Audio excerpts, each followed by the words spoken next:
خیلی کندید به درد نمیخوره. اینجوری تا یه روزم توی یمن دووم نمیارید.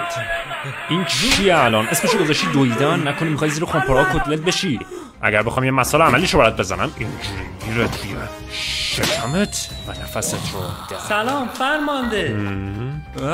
اخوی تانجیرو، کی از لبنان برگشتی کلک؟ همین پیش پای شما. یالا. خوبه، حالا که اومدی بهتره به این بزدلا نشون بدی که یه چریک واقعی چجوری میجنگه. چه عالی، باعث افتخارمه که در راه سپاه خدا خدمت کنم. پس بسم الله. بچه‌ها عقب نمونید، بدوید، شما میتونید. سپانال. یکم از برادر تانجو رو یاد بگیرید. شرایطتون افتضاحه. بذار ببینم، نکنی میخوای با این وضع قدس آزاد کنی داره؟ خیلی خوب، این شبیه سازی عملیات بیت المقدسه. زخمی‌ها رو بردارید و تا پایگاه بدوید. برادرها توکلیتون نره. یا پهلوان پوریا. اصلا خدا لعنتت کنه. 140 کیلویی. 1002. پس این قدرت کسیه که جلو آمریکایی‌ها وایساده. اخوی تانجیرو، بمبای آمریکایی چجوری ان؟